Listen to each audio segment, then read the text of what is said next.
everyone. Greetings, MCNers. Hello. Oh, that's fun. Thank you all for coming. My name's Allegra Burnett. I am, until sometime tomorrow morning, the current MCN president. Thank you.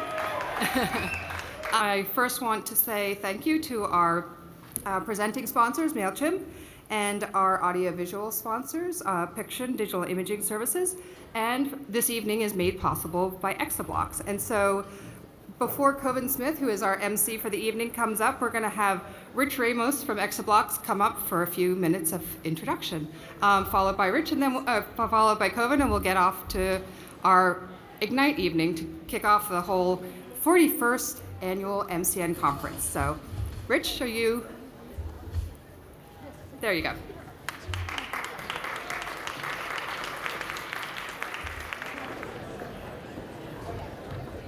Thank you, Allegra. Hello, all. My name is Rich Ramos. I am, my official title is VP of Strategy for Exablocks. Basically, it means that I don't have to do anything real serious. I just come up with good ideas and tell other people what to do. Rather than talk too much about what Exablocks does, I'll get to that. But I'd like to talk to you real quickly. 5 minutes. I won't take up much of your time. I know you want to get to the Ignite things. But I'd just like to tell you a little bit about what problems we face as a digital information society, and a little bit about what Exablocks and its partners are trying to do. Basically, I label this under the category of the analog to digital information transition in society.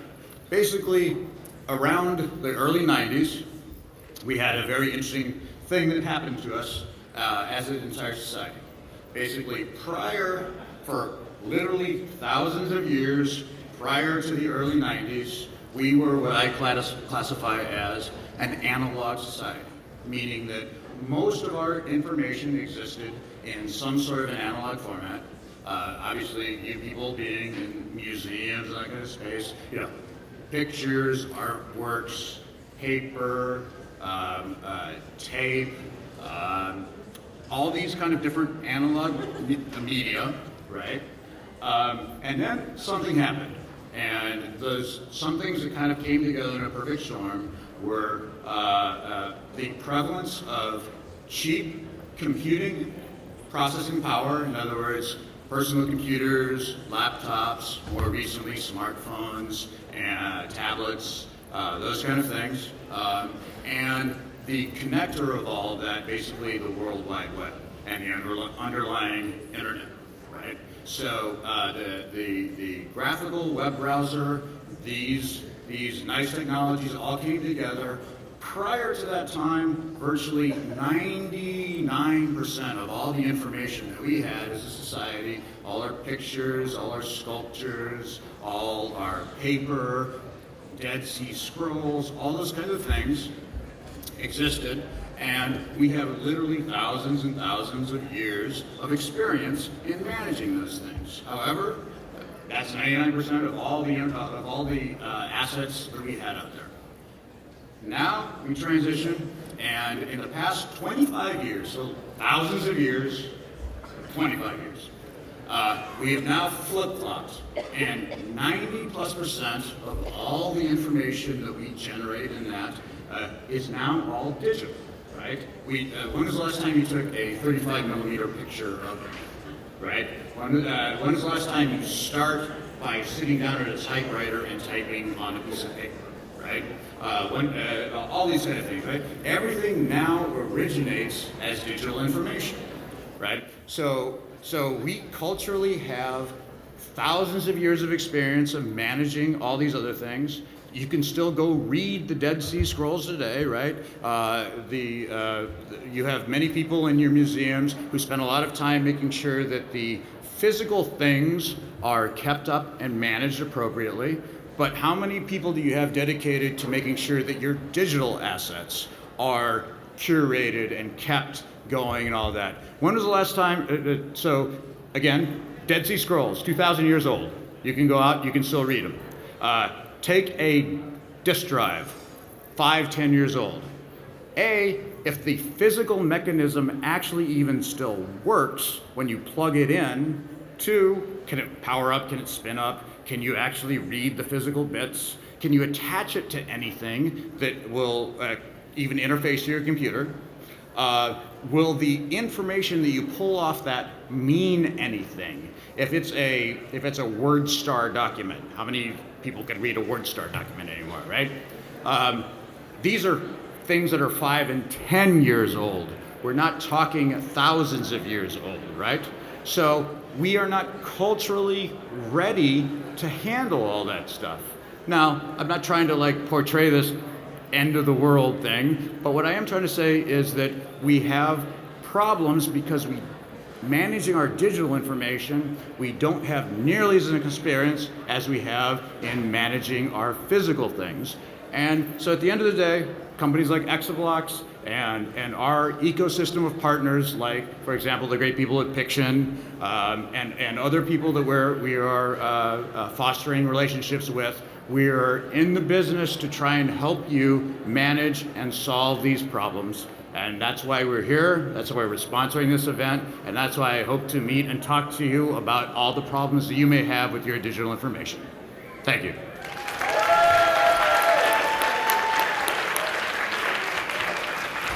Thank you so much, Rich. Okay, kids, let's get ready. I've had 2 beers. I'm pumped full of cold medicine. Strap in, let's do it. Okay. So I'm going to give the same speech I did last year. Hey, shut up in the back! Yeah, that's right. Shh. Okay, so first off, once again, thanks to Exablocks. They paid for your beer tonight.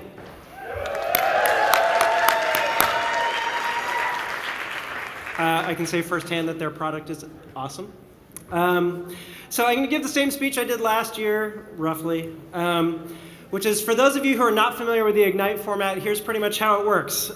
Each speaker will have 20 slides. Each slide advances automatically every 15 seconds, meaning that they have 5 minutes to say their piece and get out. So it's these people here.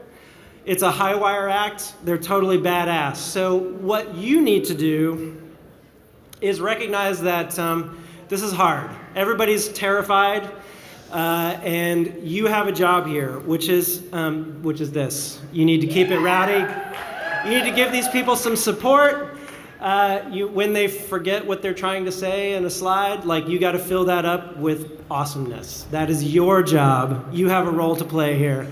So, yeah, okay. With that, here comes Chad Weinard from the North Carolina Museum of Art.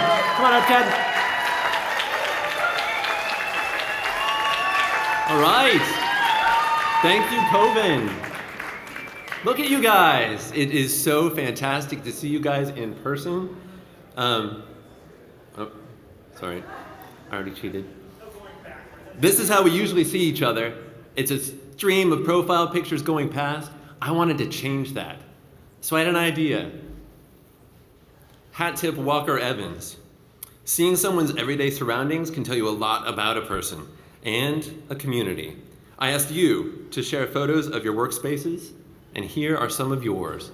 First up is Coven. Red chair in the middle, 2 keyboards, left hand music, right hand technology. Adjacent possible is when 2 ideas connect and new frontiers open. Portal. Don has this skylight window which forms a cosmic connection to the Greek and Roman galleries below.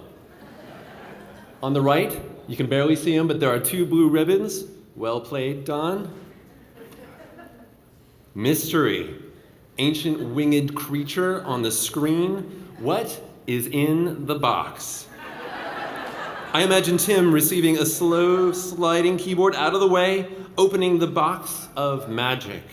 Tidy, cool, clean, efficient. Dana shared this with her mom to show her a slice of life. Standing desk.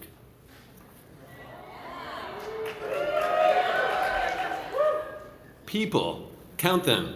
3, maybe 4 people in the background. Luis has a gregarious office. museums of people. Prototyping. Look at those shoes. And a box in big words, prototyping, a smaller sticker on there, fragile. Classic. Getting things done. Single slab desk, floor protector. One imagines a police chief's office, perhaps. Book 'em. Knowledge base. Expansive windows, papers exactly straight, orthogonal to the desk, computer on years of museum wisdom. Really?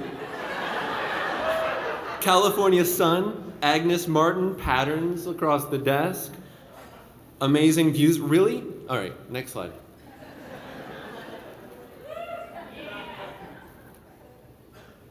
Speeding, multitasking, papers everywhere, standing files. I swear that's a yellow speeding ticket hanging from above. Some people are moving too fast. Corner pocket, symmetry, order, apple on the left.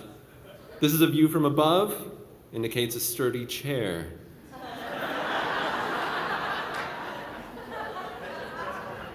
Random order. Horror vacui, paper, Post-its. This is something accumulated over time. Godzilla on the right, minding the invoices. Messy is the mark of genius. Play, plush toys, color. Child drawings, family photos. This is life in a children's museum.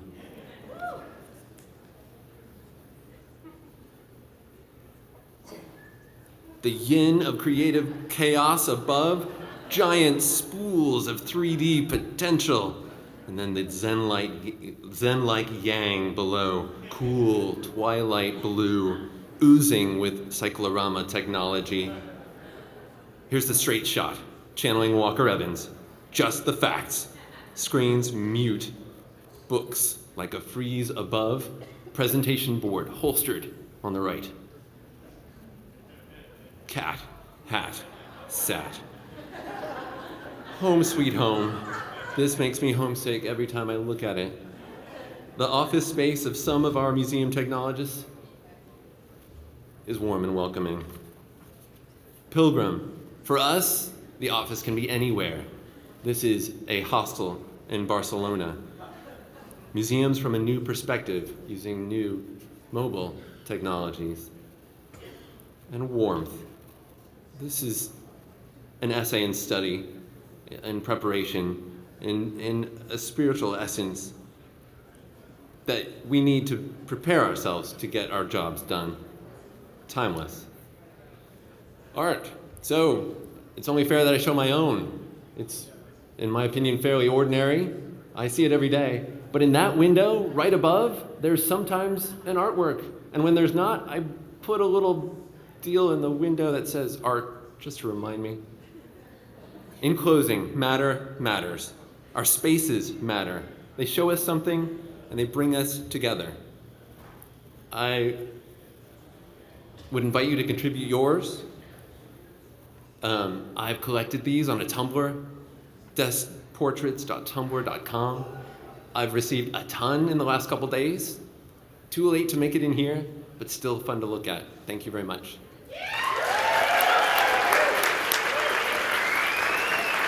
Chad Weinard, everybody. And yeah, if you haven't checked out deskportraits.tumblr, you got to. It's just it's beautiful. I love it. So, though I have some intel that there's a good possibility that the cleanliness of Rob's desk was probably faked. Up next, Dana Allen-Greil. I'm just going to stop. Dana Allen-Greil, yeah!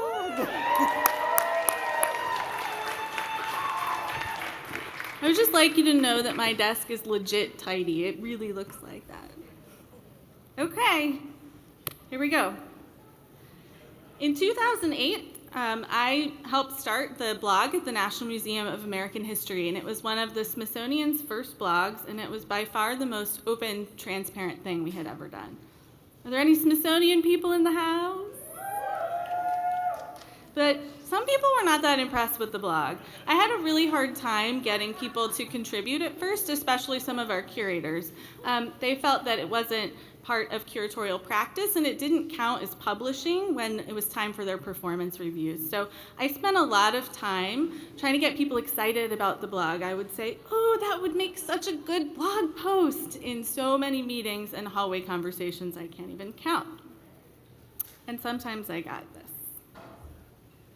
But eventually the blog did start to become a hub for talking about information about what was happening in the museum. So we talked about things like exhibitions before they were designed and built, and we answered people's burning questions like, why can't I take a picture of the Star Spangled Banner? We also did cool things like asking people to help us identify a man in a photograph that we didn't know, or to cook like Julia Child and share their photos and experiences. And we tried to take today's news and put it in historical context. We did try to talk about uncomfortable topics sometimes. So there are tough decisions that go into collecting and exhibiting and talking about messy, complicated history. We tried to make that transparent on the blog. So an example of that is trying to set the record straight when a US senator kind of came after the museum for selling busts of American presidents that were made in China. A US senator. So I spent a lot of time trying to make the blog something people wanted to look at, and it wasn't always easy. I did have to spend a lot of time kind of editing and cajoling and working with people to make their posts interesting and engaging. I don't work at the Smithsonian anymore. I will love you forever. But I'm really proud of that blog and continue to love watching it because I really think it says something about how they approach their mission and their accountability to their audiences. So fast forward to earlier this year, I was at the Museums in the Web conference, and I found myself in a conversation as part of the salons on what's the point of a museum blog. And this is a Velociraptor. So some of us came into this conversation thinking, you know, a museum blog is actually a heck of a lot of work, and how do we know they're really worth it? And what can we do to make them worth it? I don't think there were tears, at least not on the outside. And some people came at it totally differently. They said, actually a blog is a totally outmoded term. They said that blogs have a stigma, that they're really political, or they're personal, or they're all about navel-gazing. And others said, well, you know what, your whole website should be a blog. You know, every single thing on your website should be friendly and engaging, and people should be able to comment on it or subscribe to it and share it with their friends. Someone was in the room from the Getty, and she actually shared that their readership for the blog hadn't grown in years. And even more disturbing, I think, in my mind, was that they had accidentally changed the navigation on their website from the iris to blog, and readership totally dropped. Other people said, I don't see what the big deal is. Why are you spending so much time on a blog? Sometimes the best blog posts are just before and after pictures. So now we have Vine and Instagram and Twitter, and you don't even really need a blog. Now, I love images as much as the next gal, but sometimes it's hard to see what the whole story is without the context. I'm really interested in the backstory that tells us about the complexity of museum work and the commitment to integrity that the people that we work with really subscribe to. So, my current museum actually doesn't have a blog where I work now. And I've been wondering, what does it say about a museum if it doesn't have a blog? Do you have a different impression of a museum if they don't encourage their staff to talk directly to audiences about their work? So, you know, a blog can be an important place to have a conversation, especially a long-form conversation. And it's interesting when a museum doesn't have a blog. But I'm a little skeptical about social media being able to do the kind of heavy lifting that I think a blog can do. Sometimes I love social media, and I think I know a lot of you through social media, but sometimes it's too simple, too brief, and too void of nuance. So if you were me, Would you fight to start a blog now in 2013, or is there a different answer today? And if all of the museum blogs in the world disappeared tomorrow, would it matter to you? Thank you.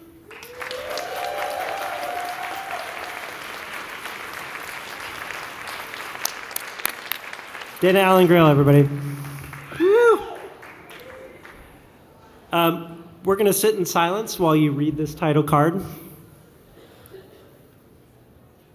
Uh-huh. I'm not going to read it for you. I'm on my third beer. Where are you? I hope you're ready for this. I don't think you guys know what you're in for, but here comes Don Undeen from the Metropolitan Museum of Art.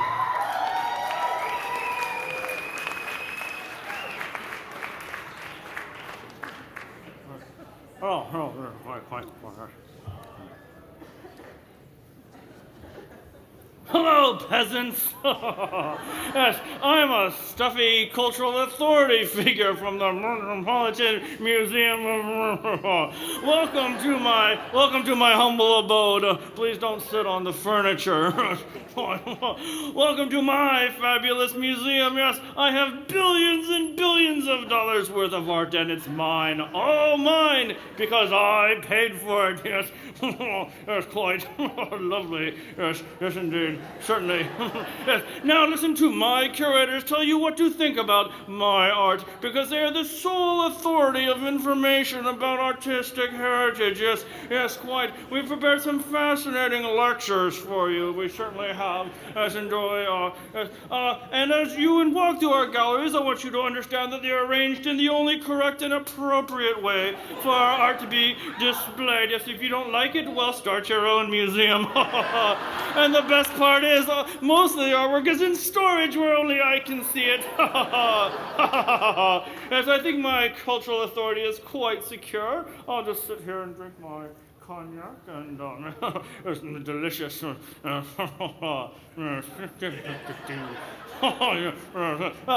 not so fast! It's me, Art Hacker, and I've come to wrest curatorial authority from your evil clutches, museum dude. Ha ho ho! Ha ha ha! 15 seconds! Oh, you think so? Well, young rebel, I'm afraid my cultural authority will be quite operational when your little friends arrive. 15 seconds. Oh, yeah? Oh, yeah, well, how about we invade your museum with our own unauthorized tours? That's right, we're gonna hack the tours. We're gonna tell the stories that you want to keep hidden, Mr. Museum Dude. Oh, that's not canonical. This is an outrage. Security, security. Oh, yeah? And we're gonna put the racy back in art literacy with sexy maps of the museum, yeah. And we're gonna make websites with just the naughty bits. We're gonna put the twerk back in art twerk. Oh no! Yeah, and you know what? We're gonna take cameras and we're gonna photograph the objects in your museum, and then we're gonna turn them into digital models and take them home with us, right out of your clutches. Oh, that's not appropriate. That's not the intention of my museum. And then what we're gonna do is we're gonna take those arts and we're gonna combine them. We're gonna mash them up. Oh, that's sacrilege! Sacrilegious, that's counterproductive to true understanding of art. I won't stand for this. Somebody call a curator. Oh, yeah? And even your galleries aren't safe from our smartphones. We're going to use augmented reality, and we're going to lay a new reality on top of yours. How you like that?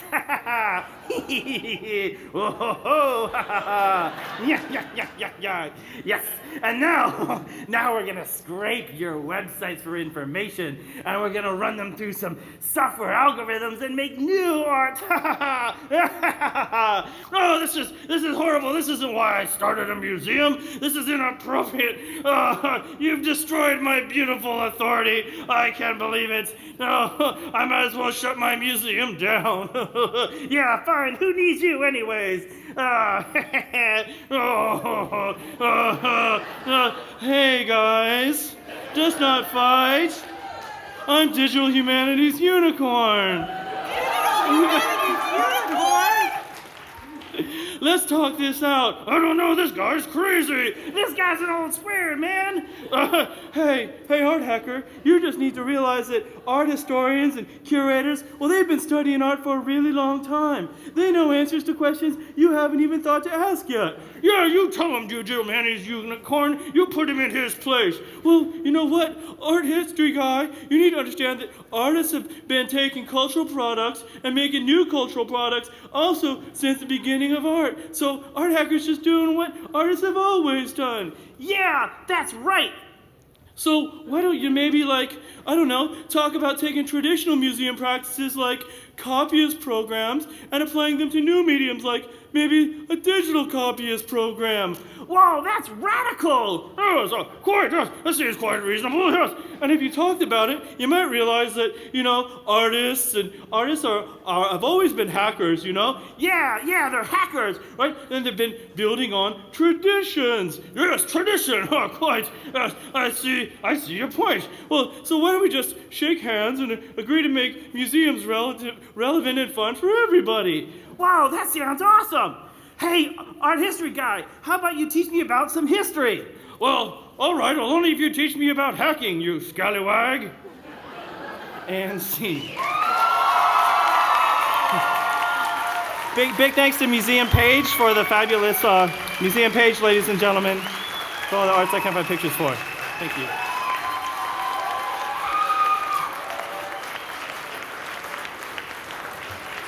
Let's give it up for the digital humanities unicorn, everyone. It's rare that you get to be present at the birth of a meme, and you just were there for that. Up next, Emily Lytle-Painter. Yeah, that's right. There it is. From the J. Paul Getty Museum. Emily.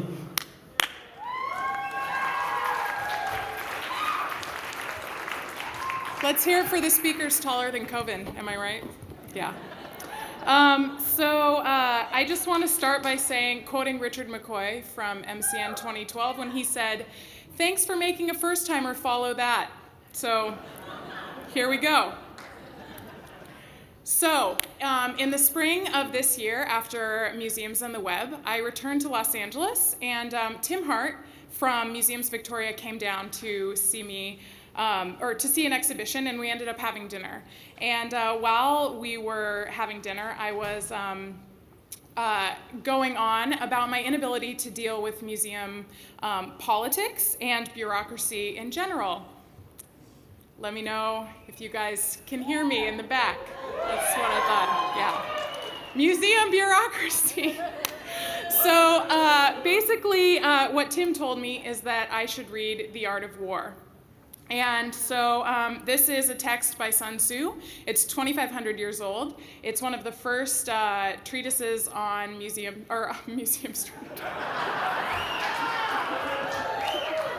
on military strategy. And he basically he told me that I should read it to figure out how to deal with some of my misgivings. So I did read it. And it was not as interesting as you might think. But I had already submitted this talk, so here we are. So I would also like to say that while we talk about this, I do not want to be the person conflating war and museums. And I don't think that those are the same thing. But this book has become one of the most popular books on strategy and strategic thinking, and is used by businesses and schools and educators around the world. And if we're thinking about who the enemy is and what I'm talking about, I think you can think about it as limited resources, bureaucracy, leadership, an onerous coworker, or competing visions. So that's what we're talking about here. So Sun Tzu said, "War is a matter of vital importance to the state, the province of life or death, and the road to survival or ruin." And he lays out 5 fundamental factors, and that's what I'm going to talk to you tonight about. It is these 5 factors that he says are how you gauge the war. And basically, the first one is moral influence, which I think can be conflated with mission. And he says, "He whose ranks are united in purpose will be victorious." There are 5, so buckle in. Weather can be conflated with timing. And it says, he who knows when he can fight and when he cannot will be victorious. And speed is the essence of war. Terrain, which can be conflated with obstacles. And Sun Tzu says, he who excels at resolving difficulties does so before they arise. Command, which is leadership, and it says, it is the business of generals to be serene and inscrutable, impartial and self-controlled. So how are you leaders out there doing? That's right. And the last one is doctrine, which is preparations. So with many calculations, one can win, but with few, one cannot. And as I thought about these, I thought about, and as I had read the book, I thought about what I was learning from the book. And I was thinking that I think there are a number of sort of ideas that trickled through to plan, to share your ideas with other people at your institution, to take blame and give credit, to work with what you have, to work rapidly, to promote teamwork and collaboration, and also to think about our mission and make it relevant to the work that we do every day. I know that's really a lot of things that I learned. So you guys, if you promised me you would cheer, do it now. So basically at the end he says, of the 5 elements, none is always predominant, and of the 4 seasons, none lasts forever. And I think what's important to remember is as you're conducting strategic planning, to remember that these things come in and out and that you have to be responsive and flexible to what you end up needing to do within your museum. And as you continue to grow, I think that I hope to be able to take some of these back to work and use them in my day-to-day life. Thanks.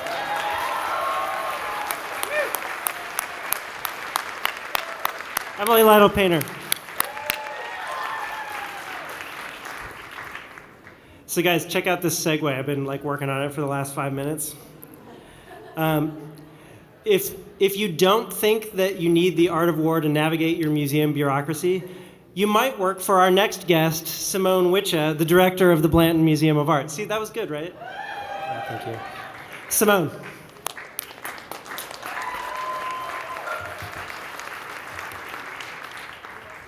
Okay, hello. Let me see. So, technology has not been an intrinsic part of the Blanton Museum's history. We've done some work, but in a sense, as a director, I have a bit of a blank slate. And I'm thinking a lot right now about the staff, about the offerings, about even the organizational structure to make technology actually function, and I think that's really important. But one of the things that I'm most interested in, and I think is most important, is what we're actually going to say, what it'll sound like, what it'll feel like, what will it look like. Everyone here working at a museum, whether you like it or not, you're expressing the philosophy of your leadership. For me at the Blanton, I want the place to be a place where people actually do look at works of art. But I also want people at any time when they connect with our museum in any way, in any space, that be an engaging experience, that it be vibrant, that they learn something, that they be moved. So everything I am doing, from the staff I hire, their personalities and capacity, to the way we think about how we deliver lectures, is meant to support this. A couple things you should know about me. One is I don't tend to do things just because that's the way they're done elsewhere. And 2 is I've worked for 20 years in arts administration, but I've been in performing arts as well as the museum world. And one of the things I learned in that transition is in the performing arts world, there's a tremendous respect for audiences because they're codependent. Whether they like them or not, they understand they need them. In the museum world, I notice a lot of chatter about audiences, and it's not always the most generous. What we do really well is stewardship of objects, close analysis, scholarship, that kind of intellectual rigor. And I think that's really important. It is actually what makes us unique and, at any point whatsoever, credible in the community. But when I think about it, great performances also have those qualities. They too have rigor. They have outstanding technical ability. They have superior knowledge of their material. And if they're working from works from other times, they too, in a sense, are stewarding art. But there's a second ingredient that makes a performance really magical. Whether it's a serious or playful performance, they require great skill and rigor, but also emotion, honesty, and substance. I find that in museums, we recognize that that experience happens in front of a work of art. And I think that's right. They are the stars, and we shouldn't compete with them. But I think if you join a museum and choose to work in one, you are on the stage too. All of your work, even those that work behind the scenes. And even those that are on stage, I find, and I'm saddened, to see really amazing, interesting, talented people shaped by their institution to flatten the experience. We need to be smart, and we need to let people know that we have great discoveries and information they should enjoy learning. But I think we need to reveal our passion, which is what got us into this work to begin with. Unless you're just absolutely a stiff person, and for those of you who work with others that have no idea how to communicate with a human being or maybe even like them, well, good luck to you. But I think that's the exception and not the norm. I actually think it's our field. Our field does not prepare our staff to figure out how to do this, how to deliver.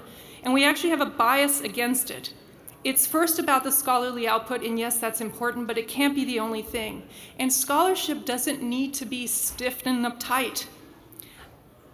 The way I see it, technology is where the rubber hits the road. Digital world is much about the audience as it is about what we're delivering. And people aren't fools. They're not going to put up with pedantic, stiff deliveries just because that's the way we're used to or comfortable doing it. If we're not engaging and relevant, they're going to turn us off.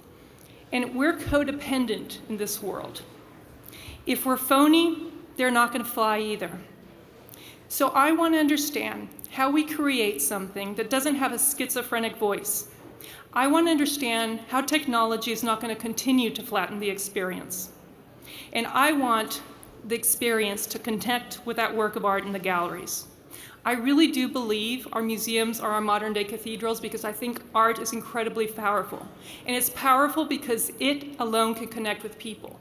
But I'm not willing to stop there. I think our galleries need to connect, I think our lecture halls need to connect, and I think our websites need to connect. All of us, at all times, need to be mindful of what we're delivering as well as how we're delivering it. We need to consider, and we need to be okay with, the idea that we're on stage. The idea that it is a performance. Thank you for having me here tonight. I'm thrilled to be here.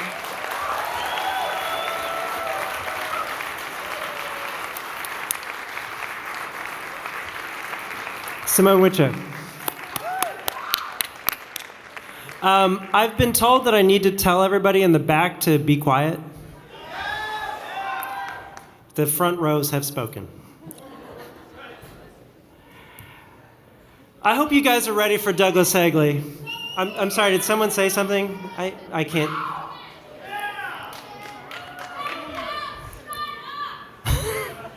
Guys, let's stay nice. I mean, we don't have to be rude, but seriously, shut up in the back. Okay, here comes Douglas Hegley, everybody. Douglas is the guy that I used to work for, and he's the guy that I used to work for. Douglas. Can I get a woo?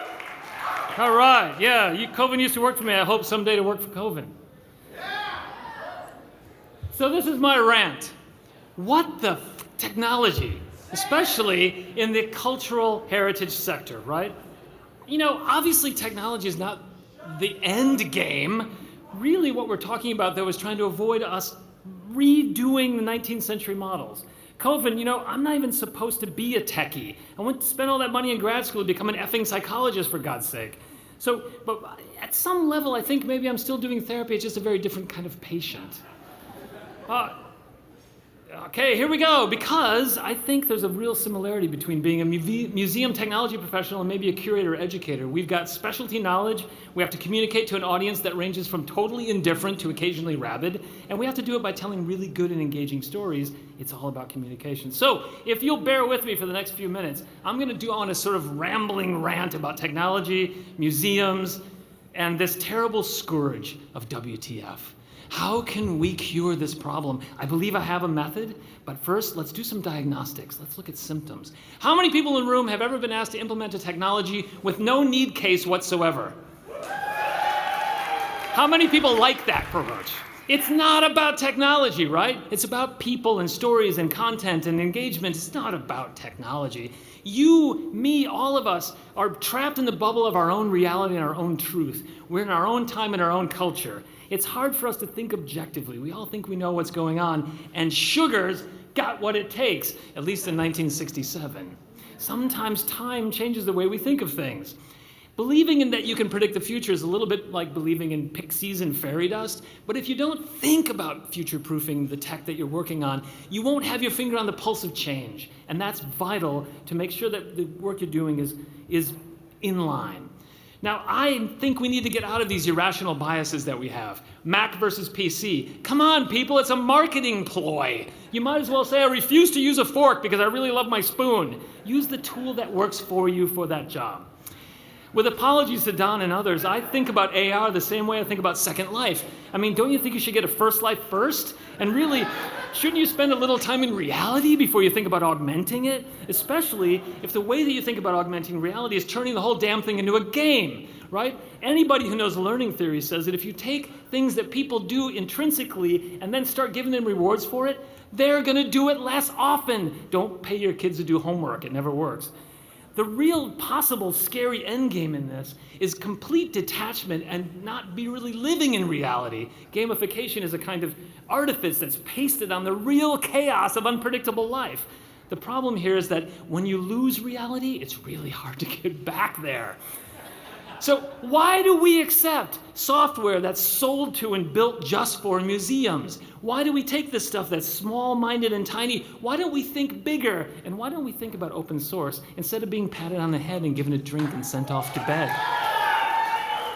What's wrong with failure? Failure rocks. Failure is the way that you actually learn. When you fail at something, things happen chemically in your brain that make you remember what's going on, right? The cavemen put their finger in the hole and the spider bit them. They don't put their finger back in the hole again. Fail in iterative cycles and share it with us. Strategic plans are terrible if the goal is to make a 3-ring binder that can collect dust on your shelf. Strategy isn't that complicated. I'm going to give you your strategy in the next 15 seconds. Are you ready? Here we go. Hire great effing people. Give them a clear and meaningful and real purpose for their work. Let them focus on what's important, take away the rest of the crap that they shouldn't be working on, and let them use methods that have been proven across every industry. There you go, there's your strategy. And by the way, speaking of strategy and talent, the answer to technology problems isn't always to hire an executive, I say, taking myself out of the running. But the idea here is for the same time and money, you can hire 3 or 4 young upstarts who are going to get stuff done tomorrow. It's your choice. So here's what I think we have to do. We got to put on our big boy pants, right? Oh, and big girl pants. I don't want any gender bias. I don't want to get, anything wrong. And professionalize. Demand more of ourselves, demand more of the people we work with. Step up, right? Because together we can crush WTF. We can do it. Why are you here at MCN? I think it's because you know, like I do in your heart, that if we do this together, we can get rid of this sort of lackadaisical, unprofessional approach to what we do. MCN is the nexus. Star Trek reference, nailed. It's the intersection. It's the cure and the antidote to WTF, right? Work together, formally, informally, whatever it takes. Let's get in this boat together. Now, I need a drink. You need a drink. Let's drink together and let's toast to the end of WTF. Right on!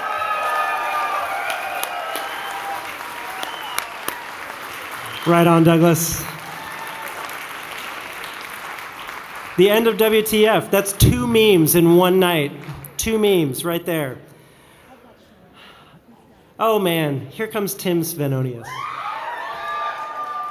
who sees things in a way that nobody else does and is one of my favorite people in the world. Here comes Tim.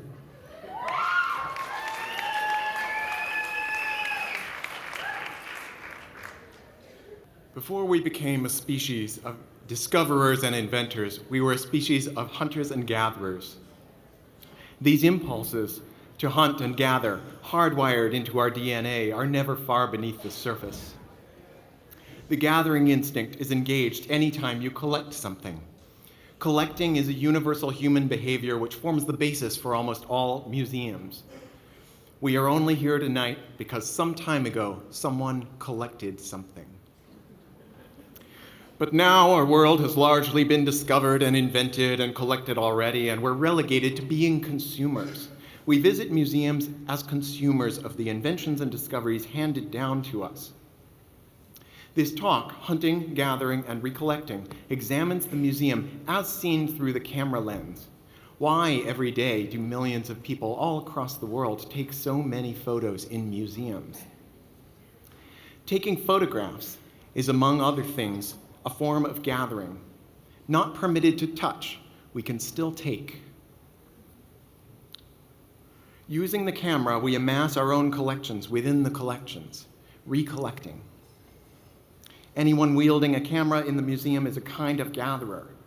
When you're in a tourist destination, listen and you'll hear the sound all around you, the peeps and chirps and clacks of cameras, everyone hungrily snapping, foraging as though it was crucial to survival again. Some of you are trophy hunters. Your pictures are a point of pride and meant to be shared. They prove your prowess as a hunter and a collector. They tell tales of where you've been, what you've seen. I came, I saw, I captured. Or you may be moved to capture a scene which feels too profound to be contained by the moment, or too great to belong to you alone. Much the same as you might when in awe of nature, you extend the reach of the moment, even if by just one viewer or just one view. Now consider the verbs at work here. We shoot pictures, we take pictures. There you have both, hunting, gathering, shooting, and taking. And you have capture. So when we talk about photography, we're subliminally evoking our Paleolithic pasts. Now, museums' collections are made up of discoveries and inventions. Whether it's art, science, or history, it's all discovery or invention. Wandering through the museum sparks in us a sense of discovery, but it can also spark inventiveness, and this is demonstrated in the kinds of photos that people take.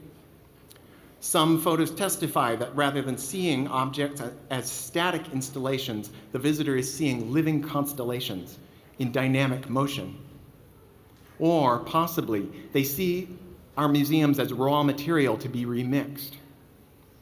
Even some of our most venerable institutions, people continue to find something new, fresh creations that can be coaxed out of the old. And some of you have no intention of sharing your pictures. They're instead a form of note-taking, a way of extending memory for later recollection, a souvenir of sorts. Museums are palaces of memory. They're designed to resist the entropic effects of time, and the camera can perform a similar trick. We reach for our cameras when our senses are overloaded, and yet there's still more to see. We might find ourselves in the grip of this devouring instinct, moving thoughtlessly through halls and galleries. Point, shoot, take everything your memory will hold. In the room where Nefertiti lives in Berlin's Egyptian Museum, no photography is permitted, but a quick search reveals thousands of illicitly snapped pictures. On a recent visit, I passed through the dim corridor flanked by 2 signs prohibiting photographs and was disarmed to find myself face to face with the iconic bust. For a moment, it was just she and I, alone, with a guard in the shadows. Another man walked in and immediately raised his camera to shoot.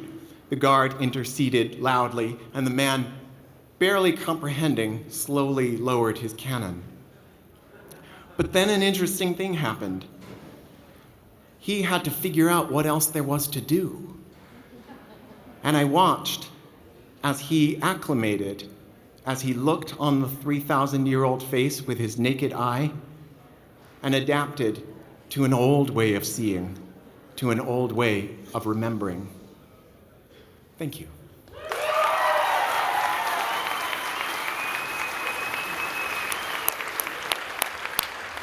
Tim Svenonius. Okay, kids, we're down to it. This is the last one. And it's a good one. This is Luis Marcelo Mendes, all the way from Rio de Janeiro to come hang out with you tonight. And yeah, here he comes.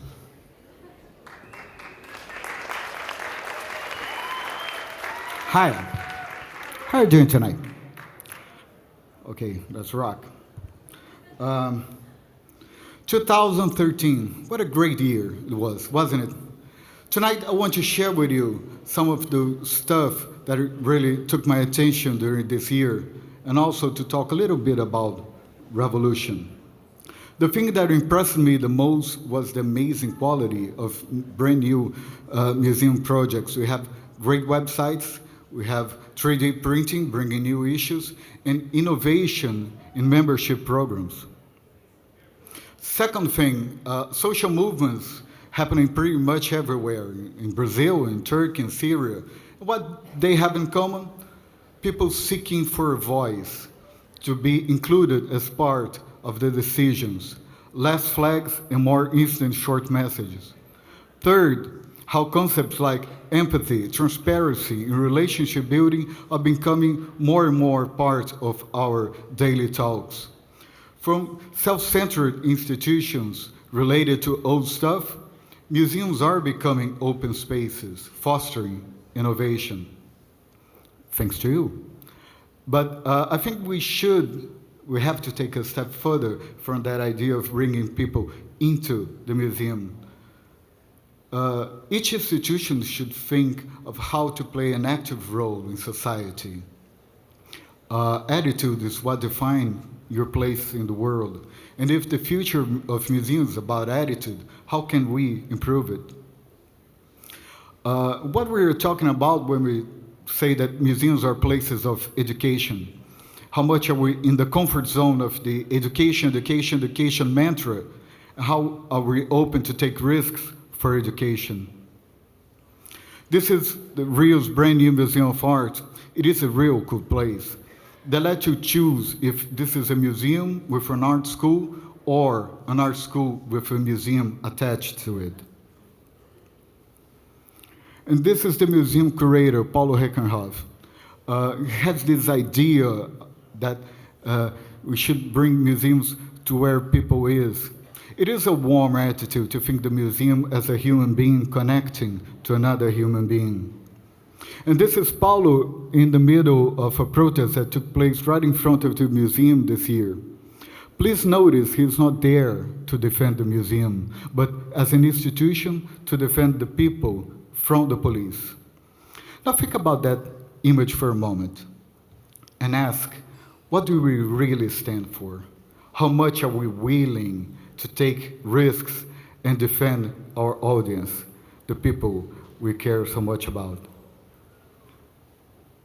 Mel Gizzo is another voice. He's from Colombia, and he has this idea of the museum as a political mission.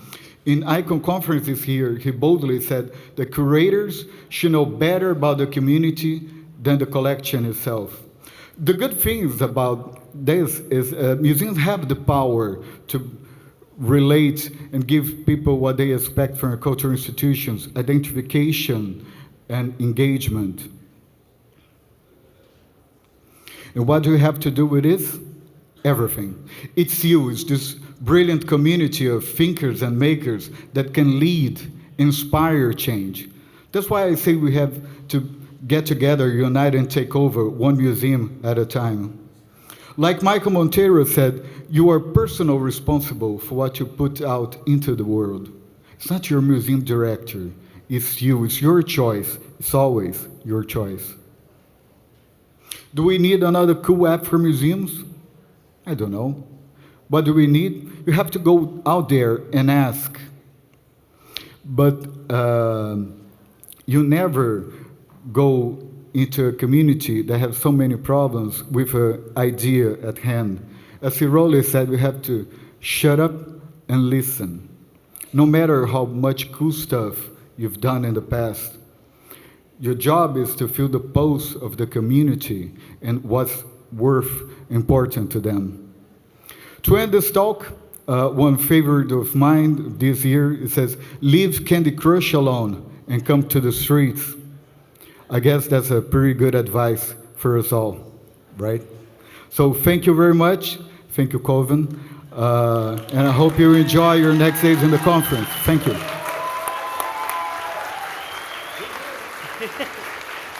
Luis, Marcelo, Mendes.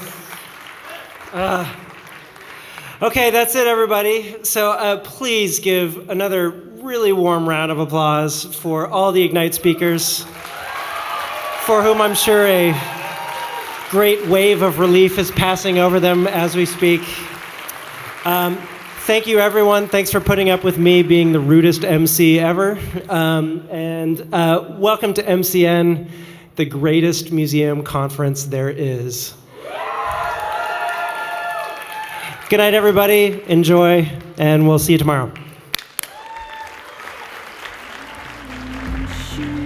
Like his roots, know the difference.